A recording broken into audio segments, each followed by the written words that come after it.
Soy Fernando Díaz Villanueva. Hoy es 9 de mayo de 2019 y esto es La Contracrónica.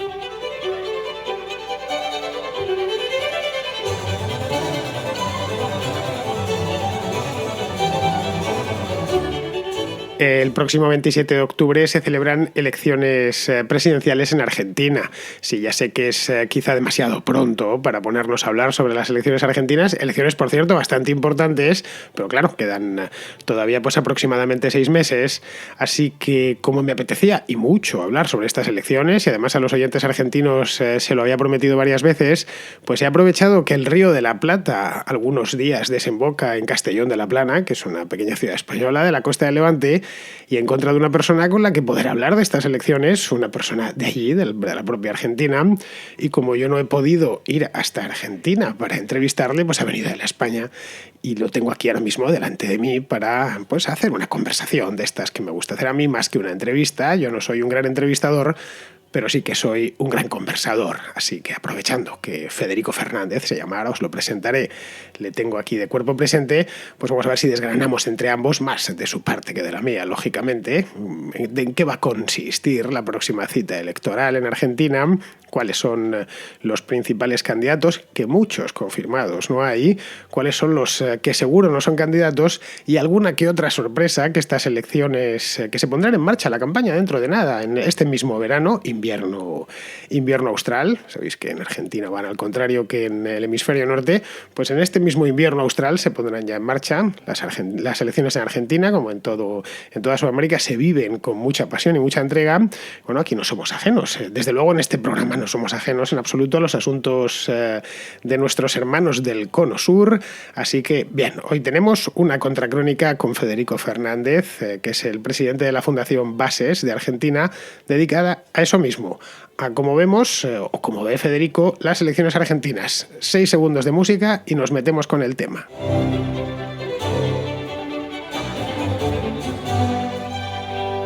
Pues como os decía hace un momento, tengo aquí a mi lado, exactamente enfrente, no está ni a mi derecha ni a mi izquierda, tengo a Federico Fernández, que además tampoco es que esté a mi derecha o a mi izquierda, porque Federico es liberal, como yo, es un liberal rioplatense, como ya os he dicho, es Senior Fellow vive aquí en Europa, vive en Viena, y es Senior Fellow del Austrian Economic Center, que es un lugar muy importante que hay en Viena, y luego además es el presidente de la Fundación Bases, que está en Argentina. Los oyentes de allí, muchos lo conoceréis, porque es una fundación que tiene actividad dentro de Argentina. A mí me encanta, como bien sabéis, especialmente los oyentes porteños, que sois multitud. Me encanta hablar de temas de Argentina, conocéis mi debilidad por aquel país, y bien, pues como si Mahoma no va a la montaña va a Mahoma. Yo no he podido ir a Argentina, así que Argentina ha venido hasta mí. Y me he encontrado en el lugar más insospechado que uno se puede imaginar, que es la ciudad de Castellón, que es una ciudad pequeña que hay en la costa del Mediterráneo en España. Probablemente los argentinos no sepáis ni dónde está, pues bueno, ya os lo digo yo, entre Valencia y Barcelona. Ya más o menos os hacéis una idea. Muy bien, pues nada, vamos a pasar ya de cabeza directos a hablar con Federico, que aparte de todas estas cosas que os he dicho, sabe bastante de política, muchísimo, especialmente de política argentina, que es la política de su país natal, aunque no vive en él, pues la sigue con bastante pasión, por cierto, porque yo sí le sigo en Twitter y veo lo que escribe. Muy buenas, Federico. Hola, Fernando. Muchas gracias por tenerme aquí contigo. Un placer y muy contento de estar aquí. Bueno, yo creo que lo que podemos hacer es, vamos a dejarnos, como decimos en España, vamos a dejarnos de vainas y vamos a pasar directamente al filete, ¿no? al bistec. El día 27 de octubre hay elecciones en Argentina, unas elecciones que... Bien, están corriendo literalmente ríos de tinta y no faltan todavía, pues échale 6 meses para esas elecciones. ¿Tú cómo lo ves? Bueno, sí, como toda elección en Argentina tiene muchos ribetes, digamos, y es muy interesante, como vos decías, están corriendo ríos de tinta y si lo pensamos fríamente, hay solo un candidato, que es Macri. No hay candidatos todavía. Cristina Kirchner, que todo el mundo sospecha, y yo también, que va a ser candidata a presidente, o Roberto Labaña, no han anunciado todavía sus candidaturas. ¿Por qué no lo ha anunciado Cristina? Yo creo que Cristina, creo que podría ser interpretado como algo estratégico, pero creo que es su faz actoral. A ella le gusta, ella quiere hacer una entrada triunfal en algún momento. Y Cristina además tiene el grave problema que se ha visto en estos últimos días, y es una bendición para Macri, que Cristina no puede afrontar una campaña porque cuando hace campaña la gente tiene menos ganas de votarla.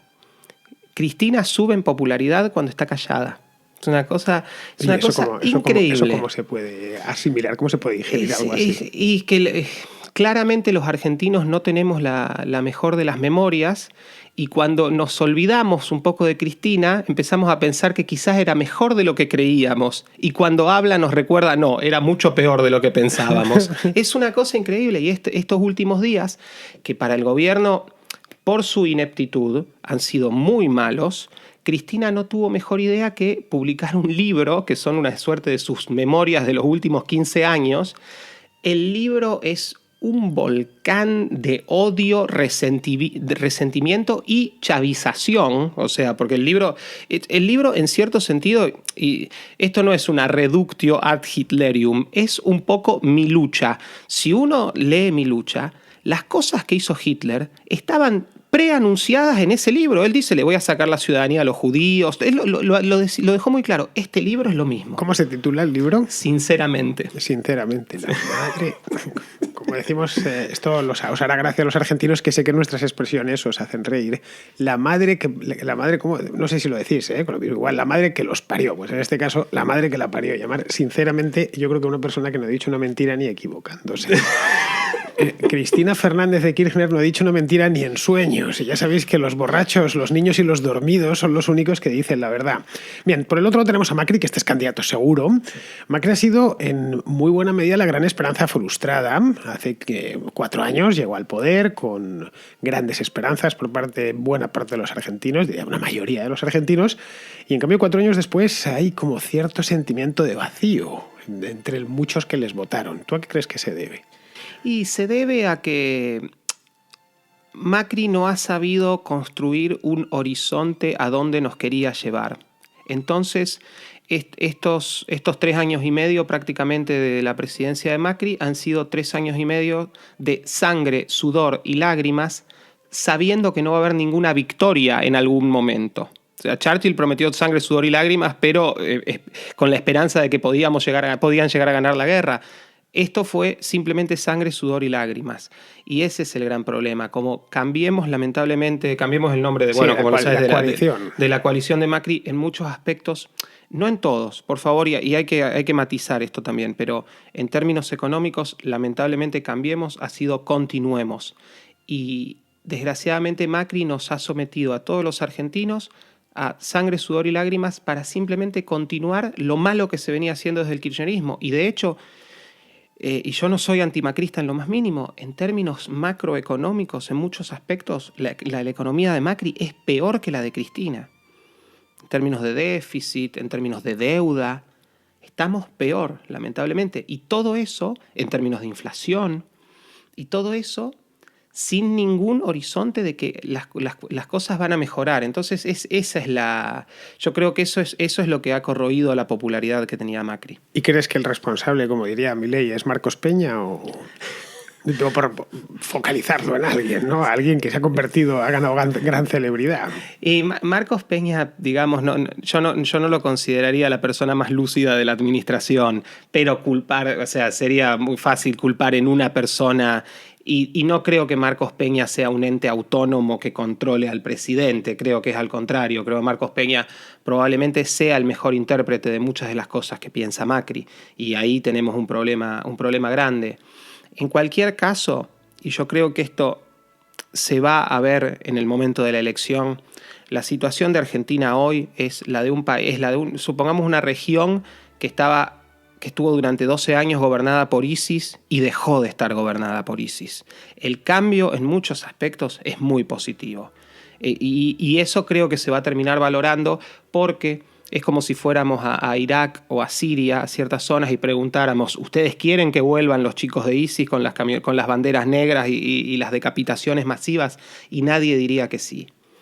O sea que tú, a pesar de que, bueno, lo que nos llega por lo menos desde Argentina, que esto hay que tomarlo con pinza siempre y poner un filtro grueso para filtrar toda la información que te llega. Sabemos a través de qué medios nos llega y de qué conductos nos llegan. Y poco menos lo que nos vienen a decir, al menos aquí en España, es que Macri está acabado y que los peronistas van a reconquistar el poder sí o sí, un poco porque casi les pertenece por una cuestión genética. ¿Tú lo ves tan claro como los corresponsales españoles en Buenos Aires? Yo lo veo exactamente al revés. Yo de hecho creo que el que se está acabando es el peronismo y es una de las cosas que más esperanzas me da.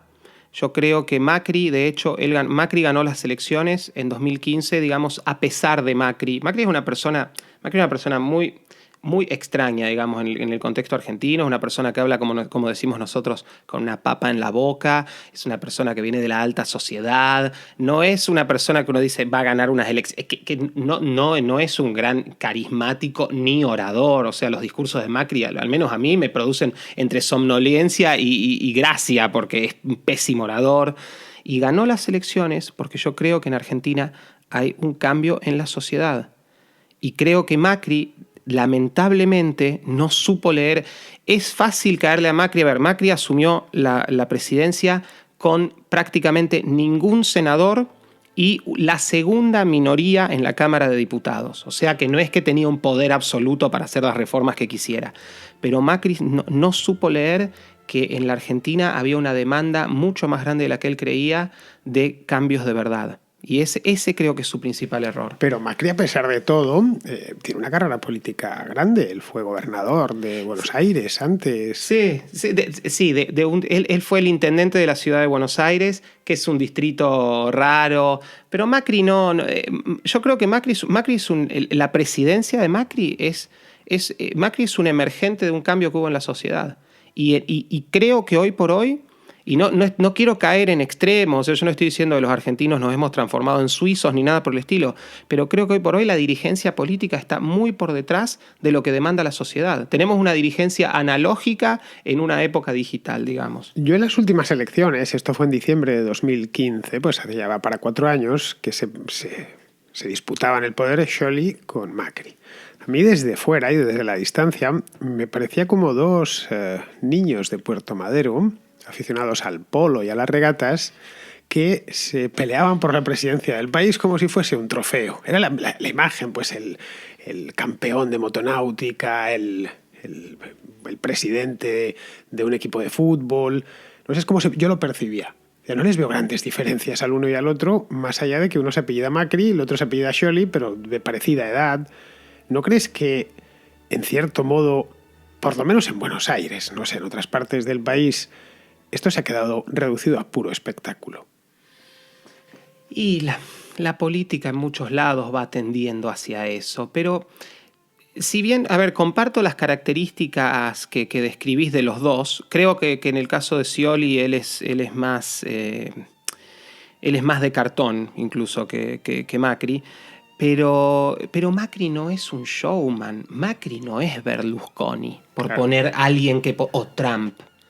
Macri no tiene esos dotes actorales. Macri es una persona, o sea, que uno lo ves en la televisión y cambias de canal o no te pones a ver un video en YouTube de Macri para decir, uy, este me va a divertir Sí, al menos con eso su es última. cierto. Él eso es cierto. una persona, y no es una persona que genere la empatía de ciertos políticos que te enamoran, que los escuchás hablar. Dicen que cuando Perón estaba en España iban los antiperonistas a hablar con él y volvían peronistas porque tenía un carisma tan grande. Aclaro que no defiendo a Perón en lo más mínimo, pero Macri no es eso para nada. De hecho, te voy a dar un dato. Estuvo el rey de España hace poco por Buenos Aires. Bueno, evidentemente la prensa en España pues llevó la historia, ¿no? Pero la historia era los modelos que iban poniéndose la reina y la primera dama en Argentina. Eso es lo que llevan todos los periódicos. Bueno, aquí realmente parece ella la presidenta y no él, apenas. Más allá de la foto pura de rigor y de poco más. Las visitas del rey son más protocolarias, no tienen contenido político. Pero bueno, me llamó la atención. Dije, al final va a ser esto efectivamente un pase de modelos. Y fue un pase de modelos. Y la primera dama argentina, que es un puesto muy codiciado, tan codiciado que Kirchner empezó así y terminó como presidenta, ahonda más todavía en ese sentido del espectáculo, que los argentinos lo tienen muy desarrollado probablemente por su legado italiano, que es mayor que en cualquier otra parte del mundo hispano, y hasta la propia política allí tiene un toque histriónico, teatral, que no la tiene, por ejemplo, en Perú o en la propia España. Y ahí, ¿tú crees que Macri falla? que no consigue... Yo no creo que sea un fallo. Yo de hecho a eso lo veo como una virtud y yo creo que yo creo que todavía no hay una percepción, y a ver, es mi hipótesis y por supuesto puedo estar equivocado, pero honestamente es lo que pienso y he tomado en los últimos 2 años de mi vida ciertas decisiones en base a esto.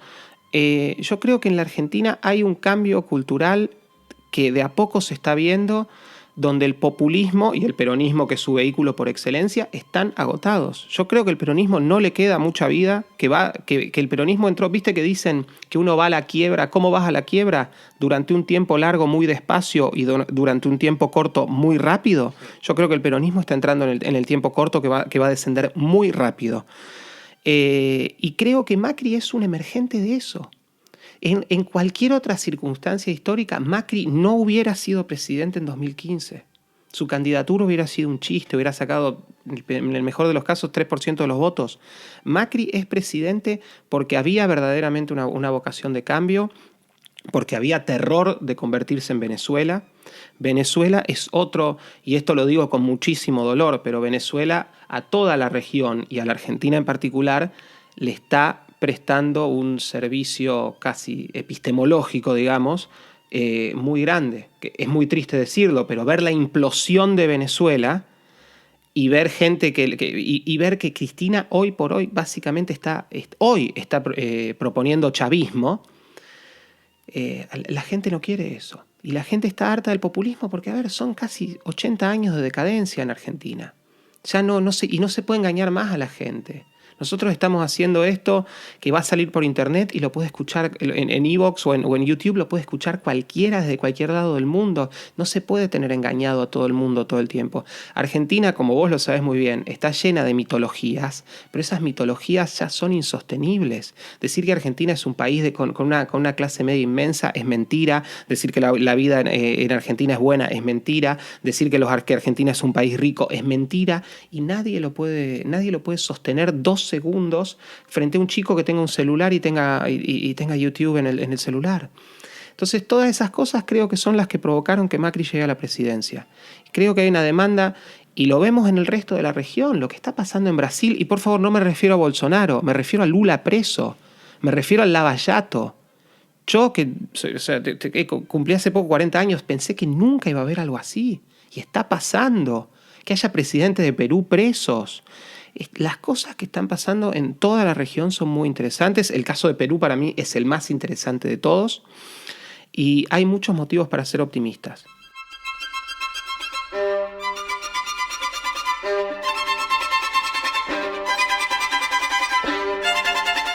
Bueno, aparte de un fin de ciclo que en buena medida se está viviendo en Argentina con el tema del peronismo, que me parece una idea bastante sugerente, no lo había visto así, y es posible a fin de cuentas. ¿El peronismo cuánto tiempo lleva entre vosotros? Más de 70 años. 70 años, claro, es que es mucho tiempo, alguna vez tiene que acabarse. Esto de no hay mal que 100 años dure, pues en este caso va a durar casi 100 años. El peronismo es el cáncer más largo de la historia. Sí, pero no ha terminado de matar a la víctima, ¿eh? Argentina se ha resistido a 70 años de una doctrina política tan tóxica. Yo creo que Argentina ya es capaz de cualquier cosa. Yo me gustaría que cayese esto en Estados Unidos o en Canadá, que son tan presumidos. Que les cayesen tipos como los propios Kirchner o como el propio Perón, ¿no? No sé si el país no hubiera saltado 1000 pedazos y en cambio Argentina ha mantenido su unidad y ha conseguido sobrevivir de aquella manera, pero lo ha hecho.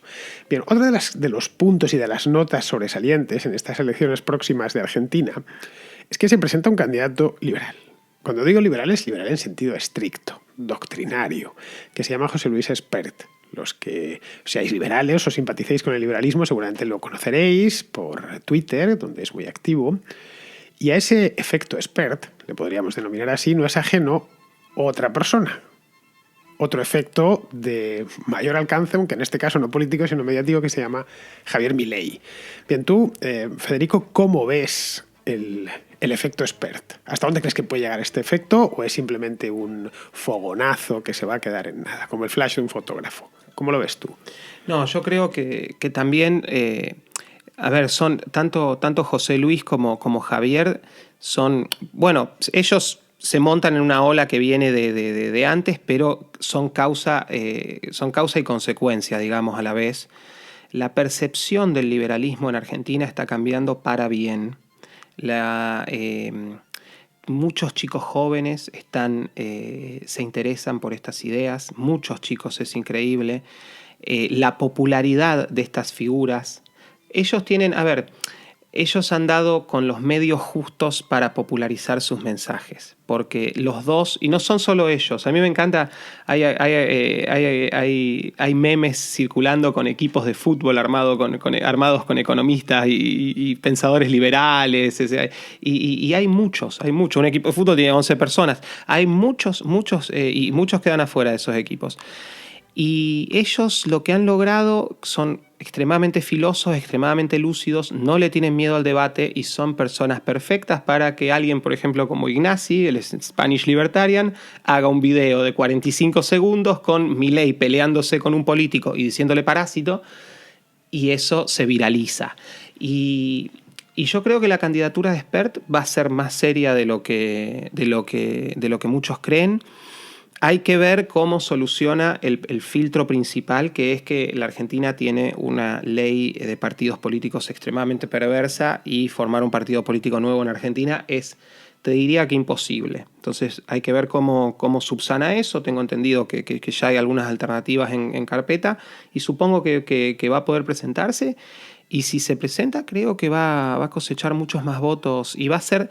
Esto va a ser el puntapié inicial de muchas otras elecciones con liberales compitiendo en el campo político y siendo competitivos, justamente, no testimoniales. No digo que vaya a ganar en estas elecciones, ojalá, pero va a ser difícil. Sí, porque lo de Espert, lo curioso, yo empecé a seguirle en Twitter, claro, veía que otros liberales lo retuiteaban y me gustaba lo que decía. Yo pensé que era un profesor de universidad, o pareció Carlos Rodríguez Brown, o bueno, Argentina siempre ha sido muy prolija en liberales, algunos como Brown lo importamos de la propia Argentina hace ya muchos años en España, y tuvo la primera acción humana que se publica en lengua española, se hizo en Argentina, en Buenos Aires, en 1950, es decir, que ha habido allí una escuela de pensamiento liberal siempre muy potente. Mises visitó Buenos Aires, cosa que no visitó Madrid ni Barcelona.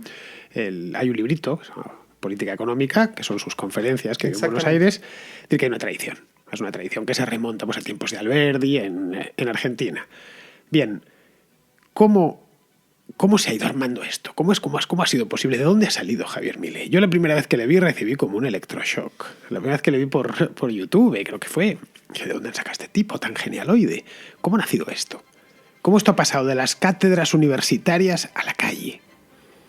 Y viste que dicen un éxito de la noche a la mañana se construye los 10 años anteriores. Y esto, justamente yo siempre hago hincapié en lo que vos decís. Mises estuvo en la Argentina. O sea, acá hay mucha gente que con gran generosidad y con mucho trabajo y transpirando la camiseta, como decimos en Argentina, se dedicó a difundir estas ideas y creo que juegan bueno, primero hay varios factores. El primero, que personas como Javier o como José Luis son extremadamente talentosas y además son muy buenos comunicadores. Entonces, que a veces las dos cosas no van de la mano. Tenés grandes intelectuales que escriben muy bien, pero quizá uno los escucha y se aburre, no les entendés nada.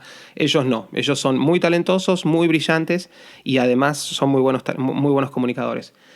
Los medios nuevos que tenemos a disposición ahora también nos ayudan muchísimo y creo que la conjunción de eso y también el hartazgo que hay respecto, porque cuando uno tiene la hegemonía no puede ser la contracultura a la vez. Si hoy los chicos, a Milei le hicieron varias canciones, hay una de ellas que se llama El Último Punk.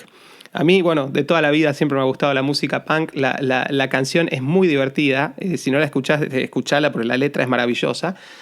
Y yo escribí el año pasado un artículo respecto de que estoy totalmente de acuerdo con todo lo que dice la canción, excepto con el título y esa parte del estribillo, porque no creo que Milei sea el último punk. Creo que es el primero de muchos que van a venir. Porque si hoy sos chico, si te querés oponer a lo que dicen tus padres, a lo que dicen tus profesores y hasta lo que dice el Papa Francisco, te tenés que hacer liberal. Y eso también está jugando mucho en nuestro favor. Sí, eso sí lo he oído, no con los liberales, sino con los conservadores. Conservative is the new punk. Lo he leído varias veces, pero claro, si los conservadores son el nuevo punk, que en alguna medida lo son, el nuevo punk, los libertarios serían algo así como el nuevo thrash metal, ¿no? Una cosa ya excesiva, ¿no? Dar golpes con la guitarra al amplificador.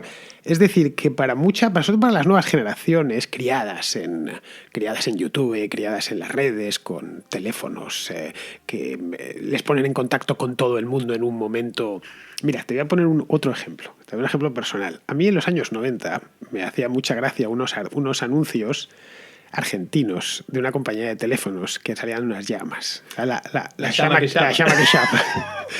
Bueno, no te lo vas a creer, pero yo me hice llegar a través de un contacto una cinta de VHS y me las veía en casa, ¿vale? Y una y otra vez, y nos moríamos de la risa.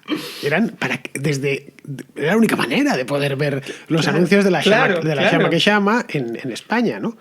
Claro, hoy cualquiera. Yo se lo digo a gente más joven, digo, ¿no conocéis la llama que llama? Buscan en el móvil y en ese momento están viendo la llama que llama. Y yo tuve que esperar 3 meses para tener mi cinta. Alguien te lo tuvo que grabar. y traérmelo, etcétera. Claro, está el caso de la llama, que me sigue haciendo gracia cada vez que pienso en ella, y estoy hablando, ¿cuánto es lo de la 25 años ha podido pasar de aquella, ¿no? Eran unos anuncios, para los que no lo conozcáis, buscadlo en YouTube, la llama que llama, son unas llamas, unas marionetas de llamas de una compañía telefónica, y algunos son hilarantes de quedarte sin respiración, por los argentinos son muy graciosos, todo hay que decirlo. Bueno, pues esto mismo de la llama que llama no podría, en aquel entonces no podía hacerlo nadie a no ser que tuvieras un contacto o algo así. Hoy cualquiera tiene acceso a cualquier cosa. Y el nuevo punk se ha alimentado de eso, si no sería imposible. Es decir, que Milei es hijo de la red, en cierto modo. No, sin duda. No, Javier es una persona, yo tengo la suerte de haberlo tratado varias veces, es una persona que es un grandísimo comunicador, que tiene muchísimos méritos, pero también, y esto tiene que ver con la suerte, él es en el momento justo en el lugar correcto. Porque Javier es la persona perfecta para hacer un video que se viralice. Claro. Javier hace 20 años no hubiera tenido el impacto, y la misma persona y con los mismos talentos que tiene no hubiera tenido el impacto porque no hubieran existido los medios que tenemos hoy para que alguien como Javier pegue como está pegando. Y el otro punto también que creo que juega muy a nuestro favor es que, digamos, los sectores estatistas, por llamarlo de alguna manera, para no entrar en izquierda y derecha, los sectores pro-Estado, pro-gobierno, antiliberales, están muy fosilizados. Es verdad, controlan las universidades, pero en las universidades, ¿qué discusiones tienen? Discusiones entre bolcheviques y mencheviques, o sea, discusiones entre leninistas y no sé. Nosotros estamos más acostumbrados a ese barro, porque nosotros hemos tenido que pelearla en todos los frentes, porque justamente no somos la parte hegemónica de la cultura. Y eso creo que nos ha dado una gimnasia muy importante. Y por eso una persona como Javier o como José Luis o como muchísimos otros economistas, algunos más jóvenes, como Adrián Rabier o Nicolás Kachanowski, pueden enfrentar un debate, o Iván Carrino, pueden enfrentar un debate con mucha más soltura y mucha más claridad conceptual, porque están acostumbrados a esa gimnasia. Y además creo que porque tienen razón, por supuesto que eso es importante. Claro, pero la solución es que, qué sé yo, Rabier o Carrino o el propio Milei aportan para Argentina, que yo creo que son las adecuadas, pero bueno, aquí ya me conocéis, por algo escucháis este programa, ya sabéis cuáles son las soluciones que yo creo adecuadas habitualmente, no solo para Argentina, sino para cualquier país del mundo. Es decir, una sociedad más abierta, mercados más abiertos, impuestos más bajos, etcétera. ¿No crees que en Argentina va a encontrar mucha resistencia a eso? A la hora de bajar sobre las leyes, una vez has pasado la fase mediática y tienes que ir a legislar. Sí, seguro que la va a encontrar, porque cualquier tipo de reforma liberal normalmente encuentra muchos escollos. Y en un país como Argentina, que viene de muchas décadas ya de un estatismo grotesco, además, las va a encontrar. Pero por otro lado, también es cierto que, vos fíjate una cosa, una de las pocas medidas liberalizadoras que hizo Macri, permitir que más compañías aéreas... Sí. Gracias a eso tenemos ahora las compañías low cost.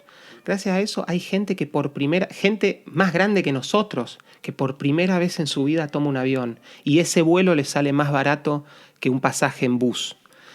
O sea, cuando apenas vos podés instrumentar en algún ámbito una pequeña liberalización, una solución liberal, las cosas cambian dramáticamente para mejor. Entonces eso también lo tenemos que tener en cuenta. Y también tenemos que tener en cuenta, y hay casos empíricos estudiados al respecto, Nima Sanandaji, que es un economista de origen iraní que vivió mucho tiempo en Suecia, escribió un libro con un coautor que, perdón, no recuerdo su nombre en este momento, donde estudia casos en Europa que partidos, sobre todo irónicamente partidos de centro izquierda que aplicaron reformas liberales, todos fueron reelectos. Entonces, porque las reformas funcionan. Entonces eso también tiene que ser un incentivo para nuestros políticos.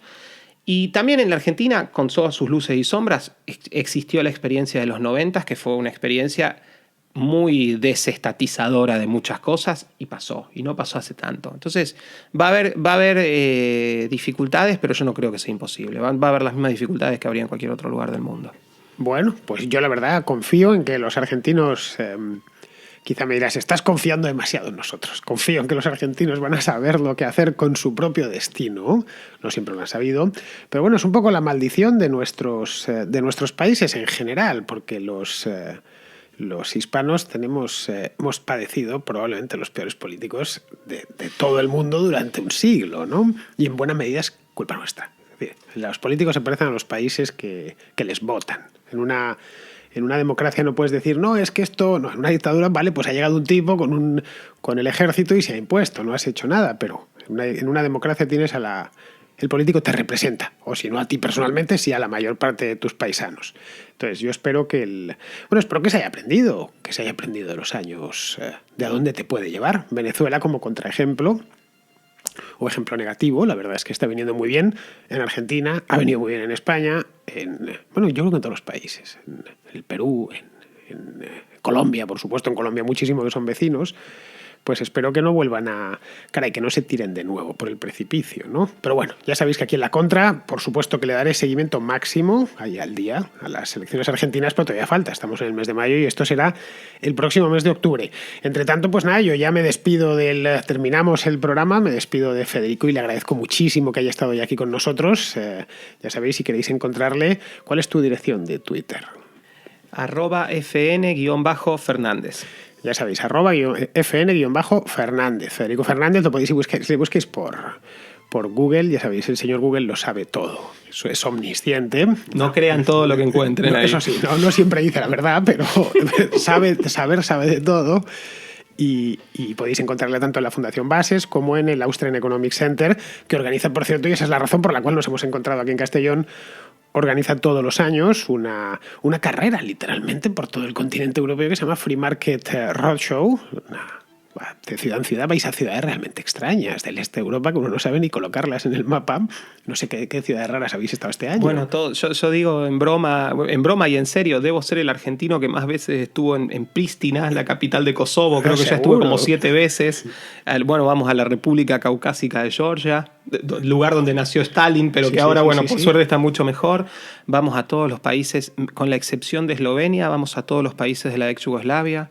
Y prácticamente a todas las grandes capitales de Europa pero si el roadshow tiene una capital es España, porque en España hacemos 5 ciudades. Sí. Este año habéis hecho Madrid, Málaga, Sevilla, Castellón y Santiago de Compostela. Sí, que yo estuve en Málaga el otro día, como bien sabéis, que hice el programa desde allí, con Fonseca, de VisualPolitik, y hoy lo estoy haciendo de Castellón, pues por eso mismo, pues gracias al Austrian Economic Center que ha organizado este evento y que tiene la amabilidad, esto ya va por 3er año consecutivo, que cuentan con mis modestos y humildísimos servicios para dar una conferencia y una charla y motivar un poco a la afición local, que siempre es necesario. Muy bien, Federico, pues nada, con esto muchísimas gracias. Ha sido un verdadero placer tenerte aquí. Gracias a vos, Fernando. Bueno, pues queridos oyentes, ya sabéis, yo mañana vuelvo por aquí, aunque no vuelvo en la Contracrónica, sino que vuelvo en la Contrahistoria, que como sabéis es el canal de al lado, no este. La Contracrónica volverá el sábado y volverá en modo programa literario porque nos toca contraportada.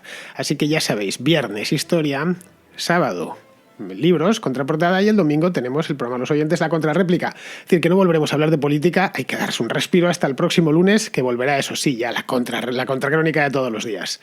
Así que, queridos amigos, hasta mañana.